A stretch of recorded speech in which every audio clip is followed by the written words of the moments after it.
Let's face it, on paper, Costa Rica should be a miserable place to live in.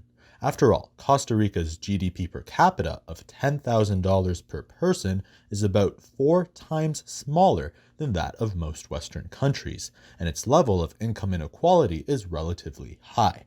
Yet, despite this, the Happy Planet Index has ranked it as the world's happiest country. Why, you may ask? Well, sit back, grab a coffee, and stick around until the end to find out why. But before we get started, if you like these types of videos, don't forget to like, subscribe, and ring the notifications bell, as it really helps the channel grow. Now, on to the video. So, to understand why Costa Rica is the world's happiest country, we first have to understand how experts measure happiness. While there are many metrics out there, such as that used by the World Happiness Report and the World Happiness Index, the one we will be focusing on today is the metric used by the Happy Planet Index. What's interesting about the Happy Planet Index is that, unlike most of its competitors, it uses an approach that goes beyond economics and politics by trying to measure not just well-being, but sustainable well-being. In order to do this, the ranking accounts for 4 main factors: well-being, life expectancy, inequality of outcomes, and ecological footprint, with the first 3 being multiplied and then divided by ecological footprint to create a final score. The idea behind this is that the countries at the top can serve as a model for Western countries. After all, while Western countries have a high quality of life, they tend to do very poorly because they have a lot of pollution and create a large ecological footprint. Therefore, the heavyweights of the Happy Planet Index are great countries to look up to, as they manage to maintain a high quality of life without destroying the environment. So, how did Costa Rica get on top? Well, let's dive in and find out why. The first factor is wellness. Wellness is a broad category that determines how satisfied the residents of a country say they feel with life overall, on a scale from 0 to 10, based on data collected as part of the Gallup World Poll. This metric is Costa Rica's highest on the index, and according to professor and economist Mariano Rojas, this can be attributed to Costa Rica's community culture. More specifically, Costa Ricans spend a lot of time creating social networks of friends, families, and neighbors. The reason why Costa Ricans value family so much seems to be twofold. The first is that Costa Rica has a history of having workers toil away on U.S.-owned plantations, and due to their hard lives, Costa Ricans have created a culture that gravitates towards having families and communities come together as support systems. The second is that Costa Ricans tend to be very religious. After all, throughout the country's history, the number of Catholics has never dipped below 50%. And generally speaking, having so many people go to church on Sunday made it easier to organize community events and have social interactions. In tandem, these two things have helped prevent Costa Ricans from becoming as materialistic as most people are in Western countries, and so they tend to see well-being as health for themselves and their families rather than the attainment of material wealth. The fact that Costa Rica doesn't have a national army also seems to play into well-being. You see, rather than fight wars abroad, in 1949, Costa Rica abolished the army and began to put this money into education. As a result, unlike the United States, which spends about 6.2% of its budget on education, Costa Rica spends about 26% of its budget on education. As a result, Costa Ricans not only have access to free education all the way through university, but are qualified enough to work in higher skilled jobs than almost everyone else in the region. This allows them to provide for their families and live relatively comfortable lives. The second factor is life expectancy.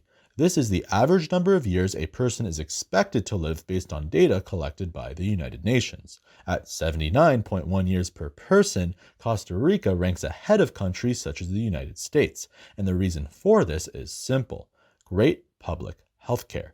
You see, despite its small size, Costa Rica provides universal health care to its citizens and permanent residents, with the quality being so high that it often ranks in the top 20 worldwide and often as number 1 in Latin America. Interestingly enough, Costa Rica also has a very strong semi-private system. I say semi-private because 80% of the costs for prescription drugs, certain medical exams, sick visits, and hospitalization in private clinics are covered by the government. And as a result, those who are willing to spend more can get access to affordable private healthcare that is partially subsidized. In any case, this access to great quality healthcare in both the public and semi-private sectors has made Costa Rica a healthcare blue zone. What this means is that it is home to a large percentage of people over the age of 100. And according to Blue Zone's founder, Dan Buettner, Costa Rica does so well because it is, quote, a place where religion, family, and social interaction are the main values, unlike trying to get ahead or financial security or status. The third factor is inequality of outcomes. This measures the inequalities between the rich and the poor in terms of how long they live and how happy they feel.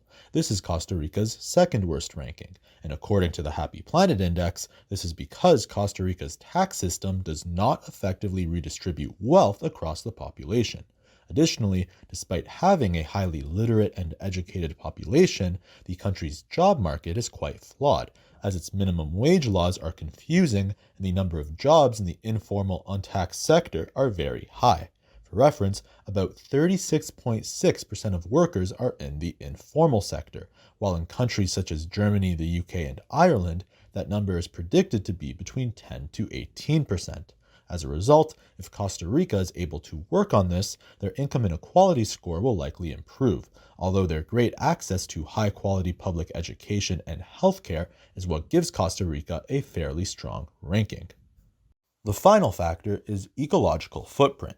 Interestingly enough, Costa Rica is in the middle of the pack globally in this metric, although it has some policies in place that are putting it on the right path. After all, the Costa Rican government uses taxes collected on the sale of fossil fuels to pay for the protection of forests. And in 2015, the country was able to produce 99% of its electricity from renewable sources. To combat logging, the government invested in a massive reforestation plan. And now, more than 53% of the country is covered in rainforest, with about a quarter of the country being designated as protected land or national parks.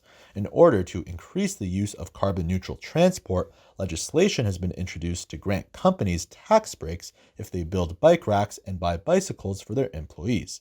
And soon, municipalities will also be obliged to build bike lanes on all new roads. As such, Costa Rica hopes to be carbon neutral by as early as the end of 2021. And in our eyes, this is definitely a possibility. So let us know in the comments down below whether or not you think that a place like Costa Rica was deserving of the top spot. And if you enjoyed this video, don't forget to like, subscribe, and ring that notifications bell so that you never miss out on any of our latest content. Until next time.